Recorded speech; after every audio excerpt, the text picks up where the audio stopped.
Hi hello ಎಲ್ರಿಗೂ ನಮಸ್ಕಾರ. ನೀವು ನೋಡ್ತಾ ಇದ್ದೀರಾ ಸೌತ್ ಟಾಕೀಸ್. ನಾನು ಪ್ರಿಯಾ.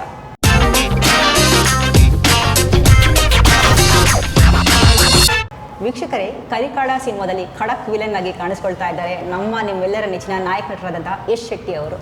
ಸೊ ಇವತ್ತು ನಮ್ಮ ಹುಡುಗ ಇದ್ದಾರೆ, ಬನ್ನಿ ಅವ್ರನ್ನ ಮಾತಾಡ್ತಾ ಹೋಗೋಣ. ಸರ್, ಮೊದಲನೇದಾಗಿ ನಮಸ್ಕಾರ, ಹೇಗಿದ್ದೀರಾ? ನಾನು ಚೆನ್ನಾಗಿದ್ದೀನಿ ಮೇಡಮ್, ನೀವು ಹೇಗಿದ್ದೀರಾ? ನಾನು ಆರಾಮಾಗಿದ್ದೀನಿ. ಸೊ ಕರಿಕಾಳ ಹೆಸರಿನಲ್ಲೇ ಆನೆ ಇದೆ. ವಿಜುವಲ್ಸ್ಗಳು ನೋಡಿದಾಗ ಕೆಲವೊಂದು ಕಡೆ ನಮಗೆ ಈ ವರಾಹ ಕೂಡ ಕಾಣಿಸೋವಂಥದ್ದು.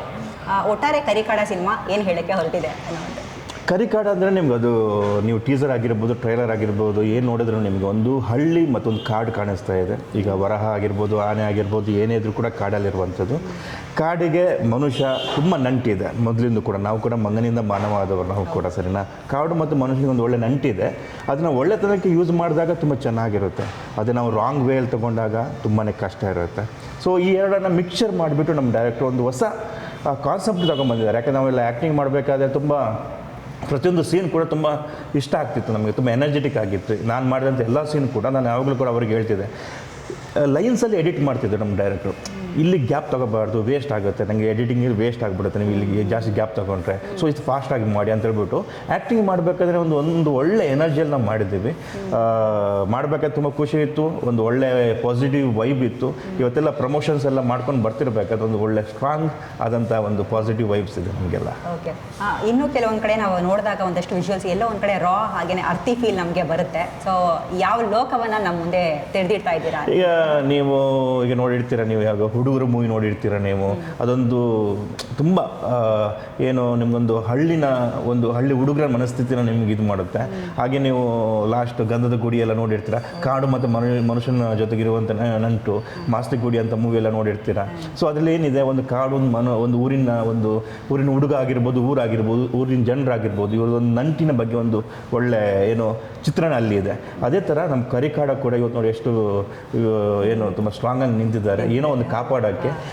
ಎದುರಿಗಿರುವವರು ನಾವು ಅಥವಾ ಬೇರೆಯವರು ಯಾರಂತ ಗೊತ್ತಿಲ್ಲ. ಸೊ ಯಾರ ಜೊತೆಗೆ ಒಂದು ಸೆಣಸಾಟ ಅನ್ನೋದು ನಾವು ಕೂಡ ಮೂವಿಯಲ್ಲಿ ನೋಡಬೇಕೀಗ. ಆ್ಯಂಡ್ ಎಲ್ಲೋ ಒಂದು ಕಡೆ ಆ್ಯಕ್ಚುಲಿ ಈ ಶಬ್ದಕ್ಕಿಂತ ದೃಶ್ಯಗಳು ಹೆಚ್ಚು ಮಾತಾಡುತ್ತೆ ಅಂತ ನಮಗೆ ಕೆಲವೊಂದು ಕಡೆ ಅನಿಸುತ್ತೆ. ಅಲ್ಲಲ್ಲಿ ನಮಗೆ ಈ ಬಂದೂಕಿನ ಒಂದಷ್ಟು ವಿಜುವಲ್ಸ್ಗಳು ನಮಗೆ ಬರುವಂಥದ್ದು. ಇದು ಸಮಾಜದ ಸಮಸ್ಯೆಗಳ ವಿರುದ್ಧನ ಅಥವಾ ಮನುಷ್ಯದ ಆಂತರಿಕ ಏನೋ ತೊಳಲಾಟದ ವಿರುದ್ಧನ ಅಂತ? ಯಾವಾಗ ಮನುಷ್ಯ ತನ್ನ ಆಂತರಿಕ ಯುದ್ಧದಿಂದ ಗೆಲ್ತಾನೋ ಆಗಲೇ ಅವನಿಗೆ ಸಾಮಾಜಿಕವಾಗಿ ಸೋಷಿಯಲ್ ಆಗಿಬಿಟ್ಟು ಏನು ಯುದ್ಧಗಳಿದ್ದಾವೆ ಅದನ್ನು ಸಾಲ್ವ್ ಮಾಡ್ಕೊಳ್ಳೋಕ್ಕಾಗತ್ತೆ. ಯಾವಾಗ ನಾವು ಆಂತರಿಕವಾಗಿ ನಾವೇ ಸ್ಟ್ರಾಂಗ್ ಇಲ್ಲ, ನಾವೇ ತುಂಬ ಜಂಜಾಟದಲ್ಲಿ ಇದ್ದೀವೋ, ಯಾವುದ್ರ ಬಗ್ಗೆ ನಾವು ಬೇರೆ ತಲೆ ಹೋಗಲ್ಲ.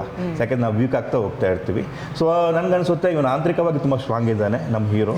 ಸೊ ಸೋಷಿಯಲಲ್ಲಿ ಏನೇನು ಬರ್ತದೆ ಸಮಸ್ಯೆಗಳು, ಅದ್ರ ಜೊತೆಗೆ ಹೊಡೆದಾಡೋಕ್ಕೆ ಸೆಣಸಾಡೋಕ್ಕೆ ರೆಡಿ ಆಗಿದ್ದಾನೆ ಅಂತ ಅನಿಸುತ್ತೆ ನನಗೆ. ಮತ್ತೊಂದು ನನಗೇನಿಸು, ಎಲ್ಲೋ ಈ ಸಿನಿಮಾ ಒಂದು ಅಂದರೆ ಲೀನಿಯರ್ ಅಲ್ಲ ಅನ್ನೋ ಅಂಥದ್ದು.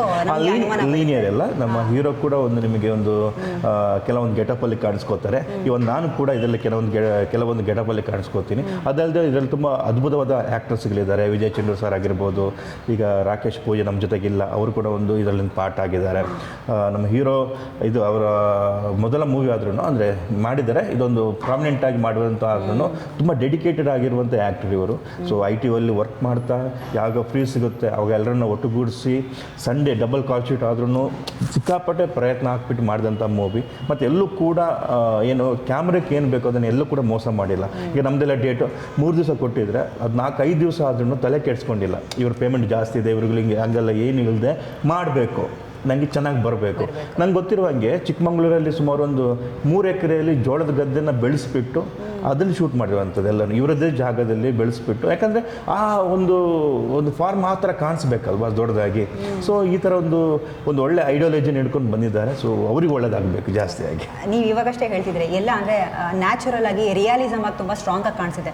ಕಮರ್ಷಿಯಲ್ ಎಲಿಮೆಂಟ್ಸು ಕಾನ್ಷಿಯಸ್ಲಿ ಏನಾದರೂ ಅವಾಯ್ಡ್ ಮಾಡಿದ್ರೆ ಹೇಗೆ? ಇಲ್ಲ. ಈಗ ನಾವು ಕಮರ್ಷಿಯಲ್ ಇಟ್ಟಿಲ್ಲ ಅಂದರೆ ಮೂವಿ, ಈಗ ಒಬ್ಬ ಆಡಿಯನ್ಸ್ ಬಂದುಬಿಟ್ಟು ಮೂವಿ ನೋಡ್ಬೇಕಂದ್ರೆ ಯಾಕೆ ಬರ್ತಾನೆ, ಅವನು ಸುಸ್ತಾಗಿರ್ತಾನೆ, ಮನೆ ಜಂಜಾಟ ಆಗಿರ್ಬೋದು, ಏನೇ ಆಗಿರ್ಬೋದು, ಅದನ್ನು ಬಂದಾಗ ಅವನಿಗೆ ಕಮರ್ಷಿಯಲ್ ಆಗಿ ಒಂದು ಐಟಮ್ ಸಾಂಗ್ ಆಗಿರ್ಬೋದು, ಫೈಟ್ಸ್ ಆಗಿರ್ಬೋದು, ಅಥವಾ ಕಾಮಿಡಿ ಆಗಿರಬೇಕು, ಅವನನ್ನು ಖುಷಿ ಕೊಡಬೇಕು. ಆ 1.5 ಗಂಟೆಯಲ್ಲಿ ಅವನು ರಿಫ್ರೆಶ್ ಆಗಬೇಕು. ಆ ಒಂದು ಶಕ್ತಿ ಇಲ್ಲಾಂದರೆ ಮೂವಿಗೆ ವೇಸ್ಟ್. ಈಗ ಕೆಲವೊಂದು ಕ್ಯಾಟಗರಿ ಮೂವೀಸ್ ಬರುತ್ತೆ, ಅದು ಕೆಲವೊಂದು ಸಂದೇಶ ಕೊಡುತ್ತೆ, ಸೋಷಿಯಲ್ ಬಗ್ಗೆ ಅವೇರ್ನೆಸ್ ಮಾಡಿಸುತ್ತೆ, ಅದು ಅದರದ್ದೇ ಕ್ಯಾಟಗರಿ. ಕಮರ್ಷಿಯಲ್ ಮೂವಿ ಅಂತ ಅಂದಾಗೇನು ಅವನಿಗೆ ಎಂಟರ್ಟೈನ್ಮೆಂಟ್ ಮಾಡಬೇಕು. ಅವನು ಯಾರಿಗೂ ಹೊಡಿಬೇಕಾಗಿರುತ್ತೆ, ಅವನು ಹೊಡೆಯೋಕ್ಕಾಗಿರಲ್ಲ, ಬಾಸ್ ಹೊಡಿಬೇಕಾಗಿರುತ್ತೆ, ಇಲ್ಲಿ ಫೈಟ್ ಮಾಡ್ತಿರ್ಬೇಕು, ಅವ್ನು ಕಲ್ಪನೆ ಮಾಡ್ಕೋತೆ ನಾನೇ ಹೊಡಿತಿದ್ದೀನಿ ಅಂತ ಹೇಳ್ಬಿಟ್ಟು. ಅಂದರೆ ಆ ಒಂದು ಅವನ ಒಳಗಿನ ಕಿಚ್ಚನ್ನು ಇಲ್ಲಿ ನಿವಾರಿಸಿಕೊಳ್ತಾನೆ. ಸೊ ಥಿಯೇಟರ್ ಆ ಮೂವಿಗಿರುವಂಥ ಶಕ್ತಿ ಅದು. ಸೊ ಎಲ್ಲ ಥರದ ಎಮೋಷನ್, ಎಲ್ಲ ಥರದ ಒಂದು ಏನು ಕಮರ್ಷಿಯಲ್ ಆಸ್ಪೆಕ್ಟ್ ಈ ಮೂವಿಯಲ್ಲಿದೆ. ನೋಡಿದಾಗ ನಿಜವಾಗ್ಲೂ ಖಂಡಿತವಾಗಿ ಎಂಜಾಯ್ ಮಾಡ್ತಾರೆ ಜನ. ಯಶ್ ಶೆಟ್ಟಿ ಅವರು ಸಾಮಾನ್ಯವಾಗಿ ಯಾವುದೇ ಸಿನಿಮಾಗಳಲ್ಲಿ ಇದ್ರೂ ಕೂಡ ಒಂದು ಫೋರ್ಸ್ ಇದ್ದೇ ಇರುತ್ತೆ, ನಾನು ಆಗಲೇ ಹೇಳಿದ ಹಾಗೆ. ಸೊ ಈ ಸಿನಿಮಾದಲ್ಲಿ ಒಂದು ಖಡಕ್ ವಿಲನ್ ಆಗಿ ಕಾಣಿಸ್ಕೊಳ್ತಾ ಇದ್ದೀರಾ. ಯಾವ ಅಂಶ ನಿಮಗೆ ಅಂದರೆ ನಿಮಗೆ ನಾನು ಈ ಪಾತ್ರವನ್ನು ಮಾಡಲೇಬೇಕು ಅಂತ ಅನಿಸಿದ್ದು? ನಂಗೆ ಫಸ್ಟ್ ಆಫ್ ಆಲ್ ನಾನು ಈ ಥರದ ಕ್ಯಾರೆಕ್ಟರ್ ನಾನು ಎಲ್ಲೂ ಕೂಡ ಮಾಡಿಲ್ಲ. ಅಂದರೆ 2 ಗೆಟಪಲ್ಲಿ ಬರುತ್ತೆ, ಒಂದು ಪ್ರೆಸೆಂಟಲ್ಲಿ ಬರುತ್ತೆ, ಒಂದು ಫ್ಲ್ಯಾಶ್ ಬ್ಯಾಕ್ ಇದು ಯಾವುದೋ ಒಂದು ಬರುತ್ತೆ. ಆದರೆ ನಮ್ಮ ಡೈರೆಕ್ಟರ್ ಹೇಳಿದ್ದಾರೆ ಏನು ಬಿಟ್ಕೊಡ್ಬಾರ್ದು ಅಂತ ಹೇಳ್ಬಿಟ್ಟು. ಆಕೆ ಕ್ಯಾರೆಕ್ಟರ್ ಬಗ್ಗೆ ತುಂಬ ಇತ್ತು ಹೇಳೋಕ್ಕೆ. ಆದರೆ ಅದು ಸ್ಟ್ರಾಂಗ್ ಆಗಿರುವಂಥ ಒಂದು 2 ಡಿಫ್ರೆಂಟ್ ಲುಕ್ಕಲ್ಲಿ ಕಾಣಿಸ್ಕೊಳ್ಳುವಂಥ ಒಂದು ನನ್ನ ಕ್ಯಾರೆಕ್ಟ್ರು. ಸ್ಟಾರ್ಟಿಂಗಿಂದ ಎಂಡ್ ತನಕ ನಾನು ಹೀರೋಗೆ ಪೈಪೋಟಿ ಕೊಡ್ತಾ ಇರ್ತೀನಿ. ನಮ್ಮ ಜೊತೆಗೆ ಒಂದು ಕಿತ್ತಾಟ ನಡೀತಾ ಇರುತ್ತೆ. ತುಂಬ ಚೆನ್ನಾಗಿದೆ. ಈಗ ನಾವು ಕೂಡ ಸುಮಾರು ಒಂದು 70-80 ಮೂವಿ ಮಾಡ್ಕೊಂಡು ಬಂದಿದ್ದೀವಿ. ಎಲ್ಲದೂ ಕೂಡ ಬೇರೆ ಬೇರೆ ಬೇರೆ ಥರ ಕ್ಯಾರೆಕ್ಟರ್ಗಳು. ಕೆಲವುದಲ್ಲಿ ನೆಗೆಟಿವ್ ಮಾಡ್ತೀವಿ, ಕೆಲವುದಲ್ಲಿ ಕ್ಯಾರೆಕ್ಟರ್ ಆರ್ಟಿಸ್ಟ್ ಆಗಿ ಮಾಡ್ತೀವಿ. ಅಣ್ಣ ಆಗಿರ್ಬೋದು, ತಮ್ಮ ಆಗಿರ್ಬೋದು, ಮಾವ, ಚಿಕ್ಕಪ್ಪ ಎಲ್ಲದರ ಕ್ಯಾರೆಕ್ಟರ್ ಮಾಡ್ಕೊಂಡು ಬಂದಿರ್ತೀವಿ. ಕೆಲವೊಂದು ಕ್ಯಾರೆಕ್ಟರ್ ನಮಗೆ ಮನಸ್ಸಿಗೆ ನಾಟುತ್ತೆ ಮಾಡಬೇಕಾದ್ರೆ. ಅಂಥ ಕ್ಯಾರೆಕ್ಟರ್ಗಳಲ್ಲಿ ಇದು ಒಂದು. ಸರ್, ಎಲ್ಲೋ ಒಂದು ಕಡೆ ಆ್ಯಕ್ಚುಲಿ ನೀವು ಹೇಳ್ದಂಗೆ ಈ ಎಕ್ಸ್ಟರ್ನಲ್ ಫೈಟ್ಗಿಂತ ಇಂಟರ್ನಲ್ ಸ್ಟ್ರಗಲ್ ಏನೋ ಜಾಸ್ತಿ ಇದೆ ಅಂತ ಅನ್ನಿಸ್ತಿದೆ ನಾನು. ಅಂದರೆ ಈ ಸಾಕಷ್ಟು ಜನ ಇವಾಗ ಟೀಮ್ ಅವ್ರನ್ನ ಮಾತಾಡಿಸಿ, ಸೊ ಇದ್ರ ಬಗ್ಗೆ ತಾವು ಹೇಳೋದಾದರೆ ಅಂದರೆ ಯಾವ ವಿಷಯದ ಬಗ್ಗೆ? ಅಂದರೆ ಈ ಸಿನಿಮಾದ ಬಗ್ಗೆನೇ ಎಕ್ಸ್ಟರ್ನಲ್ ಫೈಟ್ಗಿಂತ ಇಂಟರ್ನಲ್ ಸ್ಟ್ರಗಲ್ ಜಾಸ್ತಿ. ಯಾಕಂದರೆ ಇದು ಒಂದು ಬಂದುಬಿಟ್ಟು ಒಂದು ಊರಿಂದು ಒಂದು ಮಣ್ಣಿನ ಕತೆ, ಸರಿನಾ?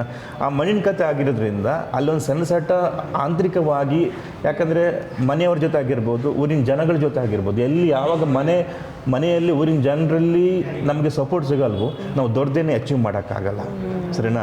ಸೊ ಆ ಸೆಣಸಾಟಗಳನ್ನು ಕ್ಲಿಯರ್ ಮಾಡ್ಕೊಂಡು ಬಂದಾಗ ಅವನು ಎಲ್ಲ ಥರದ ಆಂತರಿಕವಾಗಿ ಅವನು ಸ್ಟ್ರಾಂಗ್ ಆಗ್ತಾನೆ. ಸೊ ಅಂಥ ಎಲಿಮೆಂಟನ್ನು ತುಂಬ ಚೆನ್ನಾಗಿ ತೋರಿಸಿದ್ದಾರೆ ನಮ್ಮ ಡೈರೆಕ್ಟ್ರು, ಯಾರು ವೆಂಕಟೇಶ್ ಅವರು. ಮಣ್ಣಿನ ಕತೆ ಅಂತ ಹೇಳ್ತಿದ್ರೆ, ಸೊ ಈ ಮಣ್ಣಿನ ಕತೆ ಬಂದ್ಬಿಟ್ಟು ಏನೋ ಹುಡುಗಿಗೋಸ್ಕರನಾ ಅಥವಾ ಮಣ್ಣಿಗೋಸ್ಕರ? ಅಲ್ಲ, ಅದರಲ್ಲಿ ಹುಡುಗಿನೂ ಇದ್ದಾರೆ, ಅದರಲ್ಲಿ ಕಾಡು ಇದೆ, ವರಹಾನಿ ಇದೆ, ಆನೆನೇ ಇದೆ, ಮಾನವರಿದ್ದಾರೆ, ಎಲ್ಲ ಥರದ್ದು ಇದ್ದಾರೆ. ಆದರೆ ನಮ್ಮ ಡೈರೆಕ್ಟ್ರು ಎಲ್ಲೂ ಕೂಡ ಈ ಟೀಸರ್ ಆಗಿರ್ಬೋದು, ಟ್ರೈಲರ್ ಆಗಿರ್ಬೋದು, ಇವನ್ನ ಎಲ್ಲೂ ಕೂಡ ಬಿಟ್ಕೊಟ್ಟಿಲ್ಲ. ಸೊ ಗ್ಲಾಮರ್ ಆಗಿರುವಂಥ ನಮ್ಮ ಹೀರೋಯಿನ್ನ ಕಪ್ಪು ಮಾಡಿಬಿಟ್ಟು ಒಂದು ಹಳ್ಳಿ ಹುಡುಗಿನ ಮಾಡಿದ್ದಾರೆ. ಸೊ ಎಲ್ಲ ಕ್ಯಾರೆಕ್ಟರ್ಗಳನ್ನು ಯಾವ ಥರ ಇರಬೇಕಂತ ಮೊದಲೇ ಯೋಚನೆ ಮಾಡಿಕೊಂಡು ನಮ್ಮ ಕಾಸ್ಟ್ಯೂಮ್ ಆಗಿರ್ಬೋದು, ನಾವು ಒಂದು ರೆಟ್ರೋ ಫೀಲಲ್ಲಿ ಬರುವಂಥ ಒಂದು ಸೀನ್ಸ್ಗಳಿದ್ದಾವೆ, ಅಲ್ಲಿ ಕೂಡ ಅದನ್ನು ಲುಕ್ ಆಗಿರ್ಬೋದು, ನಮ್ಮ ಬಟ್ಟೆ ಆಗಿರ್ಬೋದು ಎಲ್ಲ ಚೇಂಜ್ ಮಾಡಿದ್ದಾರೆ. ಮಾಡರ್ನಾಗಿ ಬಂದಾಗ ನಮ್ಮ ಗೆಟಪೇ ಚೇಂಜ್ ಮಾಡಿದ್ದಾರೆ. ಸೊ ಈ ಥರದ ತುಂಬ ಚೆನ್ನಾಗಿ ಕೊಟ್ಟಿದ್ದಾರೆ ಎಲ್ಲರೂ ಕೂಡ. ಮತ್ತು ಈ ಕೆಟ್ಟದರ ನಡುವಿನ ಒಂದು ಸಣ್ಣ ಒಂದು ಗ್ಯಾಪ್ ಇರುತ್ತೆ ಅಲ್ವಾ ಸರ್? ಅದ್ರ ಬಗ್ಗೆ ತಾವು ಹೇಳೋದಾದ್ರೆ? ನಾವೇ ಮನುಷ್ಯರೇ ಅಲ್ವಾ? ಎಲ್ಲ ಈಗ ಆಗ್ತಿರೋದು ಎಲ್ಲನೂ ಮನುಷ್ಯರಿಂದಾನೆ ಅಲ್ವಾ? ಎಲ್ಲ ವಾರ್ಗಳಾಗ್ತಿರೋದು ಮನುಷ್ಯರಿಂದಾನೆ. ಆಕ್ಸಿಡೆಂಟ್ ಆಗಿರ್ಬೋದು, ಏನೇ ಒಂದು ರಸ್ತೆಯಲ್ಲಿ ಹಾಕುವಂಥ ಕಸದಿಂದ ಹಿಡಿದ್ಬಿಟ್ಟು ಎಲ್ಲ ಆಗ್ಬೋದು, ಎಲ್ಲ ಮನುಷ್ಯರಿಂದ ತಾನೇ ಆಗ್ತಿರೋದು. ನಾವು ಮಿಡ್ಲಲ್ಲಿ ನಿಂತಿದ್ದೀವಿ. ಎಲ್ಲದಕ್ಕೆ ಕಾರಣ ನಾವೇ. ಇವತ್ತು ಇರಾನ್ ಆಗಿರ್ಬೋದು, ಯುಕ್ರೇನ್, ರಷ್ಯಾ ಆಗಿರ್ಬೋದು, ಎಲ್ಲಿ ಏನು ಬೇಕಾಗಿರ್ಬೋದು, ನಮ್ಮ ಈಗೋದಿಂದನೇ ಎಲ್ಲ ನಡೀತಿರುತ್ತೆ ಅಲ್ವಾ? ಆಮೇಲೆ ಏನಕ್ಕಂದ್ರೆ ಹೀರೋ ವಿಲನ್ ಈ ಪಾತ್ರಗಳನ್ನ ಎಲ್ಲೂ ಕೂಡ ಅಂದರೆ ಹೀರೋ ವಿಲನ್ ನೇರಿ ಅಂತ ನಮಗೆ ತೋರಿಸ್ಕೊಟ್ಟಿಲ್ಲ, ರಿವೀಲ್ ಮಾಡಿಲ್ಲ. ಒಬ್ರೊಬ್ಬರಾಗಿ ಇಂಡಿವಿಜುವಲ್ ಆಗಿ ತೋರಿಸಿರುವಂಥದ್ದು. ಇದ್ರ ಬಗ್ಗೆ ಹೇಳೋದಾದ್ರೆ ಅಂದರೆ ಇದೆಲ್ಲರೂ ಸೇರ್ಕೊಂಡು ಒಂದು ಮೂವಿ ಆಗಿಬಿಡುತ್ತೆ. ಯಾಕಂದರೆ ನಾವು 2.5 ಗಂಟೆ ಮೂವಿ ಮಾಡಬೇಕಾದ್ರೆ ಹೀರೋದು ಅವನದೇ ಆದಂಥ ಮೋಟಿವ್ ಇರುತ್ತೆ. ನಮ್ಮದೇ ಆದಂಥ ವಿಲನ್ಸ್ ಯಾರ್ಯಾರಿದ್ದಾರೆ, ನಾನು ಬಾಲಣ್ಣ ಆಗಿರ್ಬೋದು, ಇನ್ನು ಕೆಲವೊಂದು ಜನ ಇದ್ದಾರೆ, ನಮ್ಮದು ಮೋಟಿವ್ ಇರುತ್ತೆ. ಯಾವಾಗ ಈ 2 ಮೋಟಿವ್ಗಳು ಎಲ್ಲ ಒಂದು ಕಡೆ ಏನು ಅದನ್ನು ಜಾಯಿಂಟ್ ಆದಾಗ ಏನಂತಾರೆ ಕ್ಲಾಶ್ ಆದಾಗ ಅಲ್ಲಿ ಬೆಂಕಿ ಹತ್ಕೊಂಡ್ಬಿಡುತ್ತೆ ಅಂತ ತುಂಬ ಸೀನ್ಗಳಿದ್ದಾವೆ ಈ ಒಂದು ಇದರಲ್ಲಿ. ನಾವು ಊರಲ್ಲಿ ನಮ್ಮದು ಒಂದು ಕುಟುಂಬ, ಇವರದೊಂದು ಕುಟುಂಬ, ಹೀರೋಯಿನ್ ಜೊತೆಗೆ ನಮ್ದು ಏನೋ ಒಂದು ಸಂಬಂಧ ಇರುತ್ತೆ. ಸೊ ಇದೆಲ್ಲೋ ಕ್ಲಾಶ್ ಆಗ್ತಾ ಹೀರೋ ಮೋಟಿವಿಗೆ ತೊಂದರೆ ಆದಾಗ, ನಮ್ಮ ಮೋಟಿವಿಗೆ ತೊಂದರೆ ಆದಾಗ ಘರ್ಷಣೆಗಳು ಶುರು ಆಗಿಬಿಡುತ್ತೆ. ಸರಿ, ಇವಾಗ ನೀವು ಹೇಳಿದ್ರಿ, ನಾನು ಈ ಒಂದು ಪಾಯಿಂಟ್ ಬಗ್ಗೆ ಮಾತಾಡಲೇಬೇಕು. ಫೈರು, ಅಲ್ಲಲ್ಲಿ ನಮಗೆ ಸಾಕಷ್ಟು ಕಡೆ ಫೈರ್ ನಮಗೆ ಕಾಣಿಸುವಂಥದ್ದು. ಏನು ಹೇಳ್ತಾರೆ, ಈ ಮನುಷ್ಯನ ಅಂತರಂಗ ಹೊತ್ತಿ ಹುರಿತಾ ಇರೋ ಬೆಂಕಿಗೆ ಸಮಾನ ಅಂತ ಹೇಳೋವಂಥದ್ದು. ಸೊ ಈ ಸಿನಿಮಾದಲ್ಲಿ ಟೀಸರ್ನಲ್ಲಿ ನಮ್ಗೆ ಕಾಣಿಸುವಂಥ ಹೊತ್ತಿ ಹುರಿಯೋ ಬೆಂಕಿ ಸಿನಿಮಾ ಕಥೆಗೆ ಎಲ್ಲಾದರೂ ಒಂದು ಸಂಬಂಧ ಇದೆಯಾ, ಹೇಗೆ ಅಂತ? ಈಗ ನಾನು ಯಾವುದೋ ಒಂದು ಸರಿ ಯಾರೋ ಮಾತು ಕೇಳಿದ್ದು ನನಗೆ ಗೊತ್ತಿಲ್ಲ. ಈ ಪ್ಯೂರೆಸ್ಟ್ ಆದಂತಹ ಎಮೋಷನ್ ಯಾವುದು ಅಂತಂದರೆ, ಇಡೀ 9 ಎಮೋಷನ್ಸ್ ಇದ್ದಾವೆ. ನಾವು ಕರುಣ ಆಗಿರ್ಬೋದು, ಬಿಭತ್ಸ ಆಗಿರ್ಬೋದು, ಯಾವುದನ್ನು ಕೌಂಟ್ ಮಾಡಿದ್ರು 9 ರಸಗಳಿರ್ತವೆ. ಅವುಗಳಲ್ಲಿ ಸಿಕ್ಕಾಪಟ್ಟೆ ಸ್ಟ್ರಾಂಗ್ ಆಗಿರುವಂಥದ್ದು ಅಂದರೆ ಅದು ರಿವೆಂಜ್ ಅಂತೆ. ಒಂದ್ಸಲ ನಂಗೆ ಇವನನ್ನು ಹೊಡಿಬೇಕು, ನಂಗೆ ಇವನು ಆಗಲ್ಲ ಅಂತ ಮನಸ್ಸಲ್ಲಿ ಬಂತು ಅಂತಂದರೆ ಅದು ಹಂಗೆ ಕೂತು ಬಿಡುತ್ತಂತೆ, ಅದಷ್ಟು ಸ್ಟ್ರಾಂಗ್ ಯಾವುದಿಲ್ಲ ಅಂತೆ. ಈಗ ನೀವು ಯಾವುದೇ ಮೂವಿ ನೋಡಿ, ಯಾವುದೇ ಕತೆ ನೋಡಿ, ಎಲ್ಲಿ ಆದ್ರೂ ಆ ಪಾಯಿಂಟ್ ಸ್ಟ್ರಾಂಗಾಗಿ ಕಾಣಿಸುತ್ತೆ, ಸರಿನಾ? ಸೊ ಅಂಥದ್ದೇ ಈ ಮೂವಿಯಲ್ಲೂ ಕೂಡ ಇದೆ, ತುಂಬ ಸ್ಟ್ರಾಂಗ್ ಆಗಿದೆ. ಈಗ ನನಗೆ ಹೀರೋ ಮೇಲೆ ಒಂದು ಸಿಟ್ಟು ಬರುತ್ತೆ ಅಂತಂದರೆ, ಇವನನ್ನು ಹೊಡಿಬೇಕು ಅಂತಂದರೆ ಏನೋ ಒಂದು ಮೋಟಿವ್, ಏನೋ ಒಂದು ಗ್ರಜ್ ಇರುತ್ತೆ. ಆ ಗ್ರಜ್ ನನ್ನ ಮನೆತನಕ್ಕೆ ಸಂಬಂಧಪಟ್ಟಿದ್ದ, ನನ್ನ ಊರಿಗೆ ಸಂಬಂಧಪಟ್ಟಿದ್ದ, ಅಥವಾ ನನಗೆ ಒಬ್ಬನಿಗೆ ಸಂಬಂಧಪಟ್ಟಿದ್ದ ಅಂತ ನೋಡ್ಬೇಕಂದ್ರೆ ಫೆಬ್ರವರಿಗೆ ಮೂವಿ ನೋಡಬೇಕು. ಎಕ್ಸಾಕ್ಟ್ಲಿ ನೀವು ಹೇಳ್ದಂಗೆ ಈ ಸಿನಿಮಾ ಒಂದು ಕಾಯಿನ್ ಅಂತ ಅನ್ಕೊಳ್ಳೋದಾದ್ರೆ, ಆ ಕಾಯಿನ್ ಒಂದು ಮುಖ ಕ್ರೌರ್ಯ ನಮಗೆ ಇವಾಗ ಕಾಣಿಸ್ತಾ ಇದೆ, ಮತ್ತೊಂದು ಮುಖ ಏನು ಅಂತ ಆಬ್ವಿಯಸ್ಲಿ ನಾವು ಕೇಳೋಂಗೂ ಇಲ್ಲ, ನಾವು ಹೇಳೋಂಗೂ ಇಲ್ಲ. ಸರ್, ಇವಾಗ ತಾವು ಸಾಕಷ್ಟು ಸಿನಿಮಾಗಳನ್ನ ನೀವು ಮಾಡ್ಕೊಂಡು ಬಂದಿದ್ದೀರಾ. ಎಲ್ಲೋ ಒಂದು ಕಡೆ ಯಶ್ ಶೆಟ್ಟಿ ಸರ್ಗೆ ಇನ್ನೂ ಅಂದರೆ ಅನ್ಕೊಳ್ಳೋ ರೀತಿಯಾದಂತಹ ಒಂದು ಸಕ್ಸಸ್ ಸಿಗಬೇಕಾಗಿತ್ತು ಅಂತ ಯಾವತ್ತಾದರೂ ಅನ್ನಿಸ್ತಾ?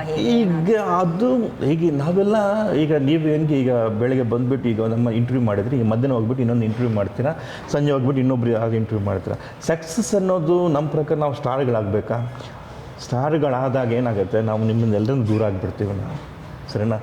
ನಾನು ಯಾವತ್ತೂ ತುಂಬ ಇಷ್ಟಪಡೋದೇನು ಅಂತಂದರೆ ರಂಗಾಯಣ ರಘು ಸರ್, ಶರತ್ ಲೋಹಿತಾಶ್ವ ಸರ್, ಪ್ರಕಾಶ್ ರಾಜ್ ಸರ್, ಇವರೆಲ್ಲ ಮೂವಿಯಲ್ಲಿ ಇಲ್ಲ ಅಂದರೆ ನಿಮಗೆ ಕಷ್ಟ ಆಗ್ಬಿಡುತ್ತೆ.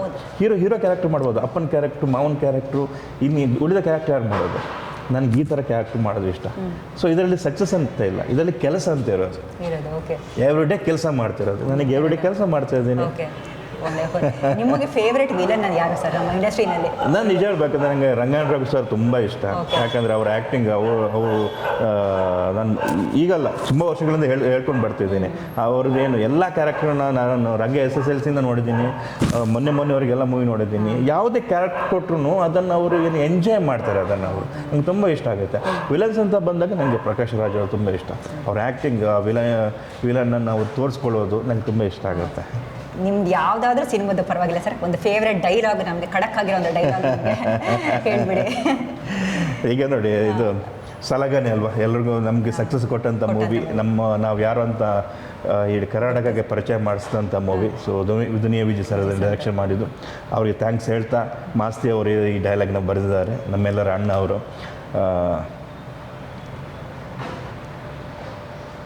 ಏ ಕಾಕ್ರೋಚ್, ಈ ವರ್ಲ್ಡಲ್ಲಿ ಯಾವುದೇ ಕಲರ್ ಕರೆಕ್ಟ್, ಓಕೆ. ಏ ಕಾಕ್ರೋಚ್, ಈ ವರ್ಲ್ಡ್ ಯಾವುದೇ ಕಲರಲ್ಲಿದ್ದರೂ ಈ ಅಂಡರ್ ವರ್ಲ್ಡ್ ಮಾತ್ರ ಕೆಂಪು ಕಲರಲ್ಲಿರುತ್ತೆ. Thank you. Super sir. Actually sir, ಯಾವ ಶೇಡಲ್ಲಿದೆ ಅಂತ ನಿಮ್ಮ ಪಾತ್ರ ಈ ಸಿನಿಮಾದಲ್ಲಿ? ನಾನು ನೆಗೆಟಿವ್ ಮಾಡ್ತಾ ಇದ್ದೀನಿ. ಒಂದು ಏನಂತಂದರೆ, ಒಂದು ನೆಗೆಟಿವಲ್ಲಿ ನನಗೆ ಗೊತ್ತಿರಲ್ಲ ನಾನು ನೆಗೆಟಿವ್ ಅಂತ ಹೇಳ್ಬಿಟ್ಟು, ಒಂದರಲ್ಲಿ ನನಗೆ ನೆಗೆಟಿವ್ ಅಂತ ಗೊತ್ತಿರುತ್ತೆ. ಸೊ ತುಂಬ ಚೆನ್ನಾಗಿ ಬ್ಲೆಂಡ್ ಮಾಡಿದ್ದಾರೆ ಕ್ಯಾರೆಕ್ಟರ್ನ. ಸೊ ಮಜವಾಗಿದೆ. ಖಂಡಿತವಾಗಿ ಫೆಬ್ 6ಗೆ ನೀವು ಕರಿಕಾಡ ನೋಡೋಕ್ಕೆ ಬಂದಾಗ ನಿಮ್ಮೊಂದು ಒಳ್ಳೆ ಥ್ರಿಲ್ ಸಿಗುತ್ತೆ ಈ ಮೂವಿ. ಫೈನಲಿ ಒಂದೇ ಒಂದು ಲಾಸ್ಟ್ ಪ್ರಶ್ನೆ, ಈ ಕಂಟೆಂಟ್ ವರ್ಸಸ್ ಪ್ರೆಸೆಂಟೇಷನ್, ಈಗ ಸಾಕಷ್ಟು ಕಂಟೆಂಟ್ ಓರಿಯೆಂಟೆಡ್ ಸಿನಿಮಾಗಳು ಬರ್ತಾ ಇದೆ ಸರ್, ಇದು ಕೂಡ ಒಂದು ಕಂಟೆಂಟ್ ಓರಿಯೆಂಟೆಡ್ ಸಿನಿಮಾಗಳೇ.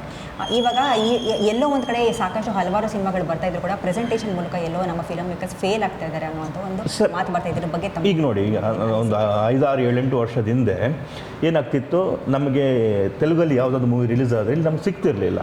ತುಂಬ ದಿವಸ ಆದಮೇಲೆ CD ಬರ್ತಿತ್ತು, ಪೆನ್ ಡ್ರೈವಿಂದ ತೊಗೊಂಡೋಗಿ ಬರಬೇಕಿತ್ತು. ಆವಾಗ ಏನಾಗ್ತಿತ್ತು, ನಮಗೆ ಆ ಮೂವಿ ನೋಡೋಕ್ಕೆ ಸಿಗ್ತಿರಲಿಲ್ಲ ಇಮಿಡಿಯೇಟಾಗಿ. ಆವಾಗ ರಿಮೇಕ್ ಅನ್ನೋದಿತ್ತು, ರಿಮೇಕ್ ಮೂವಿ ನೋಡ್ಕೊಂಡು ಬರ್ತಿದ್ರೆ ಚೆನ್ನಾಗಿತ್ತು ಅಂತ ಹೇಳ್ತಿದ್ರು.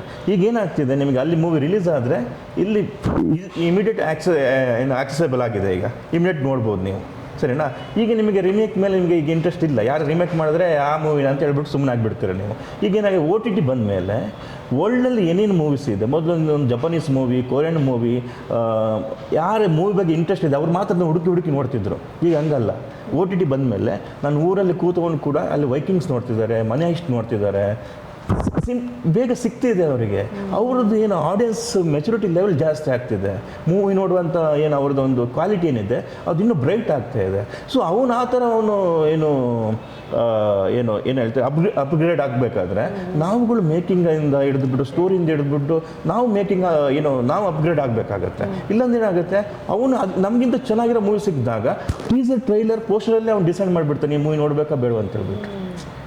ಒಂದು ಪೋಸ್ಟರ್ ಬಿಟ್ಟರೆ ಅದರಲ್ಲಿ ಸಖತ್ತಾಗಿ ಪೋಸ್ಟರ್ ಮಾಡಿದ್ರೆ ಅಂತ ಹೇಳ್ಬಿಟ್ಟು ಏನು ಪೋಸ್ಟರ್ ಅಂತ ಹೇಳ್ಬಿಟ್ಟು ಅಲ್ಲೇ ಸೈಡ್ಗೆ ಇಟ್ಬಿಡ್ತಾನೆ. ಯಾಕಂದರೆ ಅವನಿಗೆ ಅಂಥ ಮೂವಿಗಳು ಸಿಗ್ತಿದ್ದೀವಲ್ಲ, ಅವನು ಈಗ ಹುಷಾರಾಗ್ತಿದ್ದಾನೆ. ಸೊ ಹಾಗಾಗಿ ಈಗ ನಡೀತಿರುವಂಥ ಏನು ವಿದ್ಯಮಾನ ಇದೆ ಅದ್ರ ಜೊತೆ ಫೈಟ್ ಮಾಡಬೇಕಾಗಿದೆ. Okay, thank you so much sir. Finally February 6ಕ್ಕೆ ಬರ್ತಾ ಇದ್ದೀರಾ, ಕರಿಕಡ ಸಿನಿಮಾವನ್ನು ಜನರು ಥಿಯೇಟರ್ಗೆ ಬಂದು ನೋಡಬೇಕು. ಯಾಕೆ ನೋಡಬೇಕು, ನಮ್ಮ ಆಡಿಯನ್ಸ್ಗೆ ಹೇಳಿಬಿಡಿ. ನಮ್ಮ ಕರಿಕಾಡ ಮೂವಿ ಇದೆ, ಫೆಬ್ 6ಗೆ ಬರ್ತಾ ಇದೆ. ಒಂದು ಫ್ಯಾಮಿಲಿ ಎಂಟರ್ಟೈನ್ಮೆಂಟ್ ಆಗಿರುವಂಥ ಮೂವಿ, ಒಳ್ಳೆ ಏನು ಮಾಸ್ ಆಗಿರುವಂಥ ಮೂವಿ, ಒಂದು ಮಗ ತಂದೆ ಮಗಳು ಅಣ್ಣ ತಂಗಿ ಈ ಎಲ್ಲ ಸೆಂಟಿಮೆಂಟ್ ಇರುವಂಥ ಮೂವಿ ಇದು ಕರಿಕಾಡ. ಫುಲ್ ಹೇಳ್ಬೇಕಂದ್ರೆ ಫುಲ್ಲಿ ಫ್ಯಾಮಿಲಿ ಪ್ಯಾಕ್ ಮೂವಿ ಇದು. ಸೊ ಎಲ್ಲ ಬನ್ನಿ, ಕರಿಕಾಡ ಮೂವಿ ಇದೆ, Feb 6ಗೆ ಮೂವಿ ರಿಲೀಸ್ ಆಗ್ತದೆ. ನೀವೆಲ್ಲ ನಮ್ಮ ಹತ್ತಿರದ ಚಿತ್ರಮಂದಿರದಲ್ಲಿ ಕೂತು ಮೂವಿನ ನೋಡೋಣ, ಎಂಜಾಯ್ ಮಾಡೋಣ. ಸರ್ ಆಬ್ವಿಯಸ್ಲಿ ತಾವಿದ್ದೀರಾ, ಕಾಡ್ ನಟರಾಜ್ ಸರ್ ಅವರು ಈ ಸಿನಿಮಾದಲ್ಲಿ ಇದ್ದೀರಾ ಅಂದರೆ ಒಂದು ಖಡಕ್ಕಾಗಿ ಖಂಡಿತವಾಗ್ಲೂ ಈ ಸಿನಿಮಾ ಇದ್ದೇ ಇರುತ್ತೆ. ನಾವೆಲ್ಲರೂ ಕೂಡ ಈ ಸಿನಿಮಾನ ಥಿಯೇಟ್ರಿಗೆ ಹೋಗಿ ನೋಡ್ತೀವಿ. Thank you so much. Thank you ma'am. ಮತ್ತಷ್ಟು ಒಳ್ಳೊಳ್ಳೆ ಪ್ರಾಜೆಕ್ಟ್ಸ್ ಒಂದಿಗೆ ನಮ್ಮ ಒಟ್ಟಿಗೆ ಬರ್ತಾ ಇರಿ ಸರ್, ನಮ್ಮ ಮುಂದೆ ಬರ್ತೀರಿ. Thank you. ಖಂಡಿತ. Thank you. ಸೊ ನೋಡಿದ್ರಲ್ಲ ವೀಕ್ಷಕರೇ, ಇದಾಗಿತ್ತು ಯಶ್ ಸತಿ ಅವರ ಮಾತುಗಳು. ಸೊ ಕರಿಕಾಡ ಸಿನಿಮಾ ಇದೆ, February 6 ರಿಲೀಸ್ ಆಗ್ತಾಯಿದೆ. ನಾವು ಎಲ್ಲರೂ ಕೂಡ ಈ ಸಿನಿಮಾವನ್ನು ಥಿಯೇಟ್ರಿಗೆ ಹೋಗಿ ನೋಡೋಣ, ಕನ್ನಡ ಸಿನಿಮಾಗಳನ್ನ ಬೆಳೆಸೋಣ.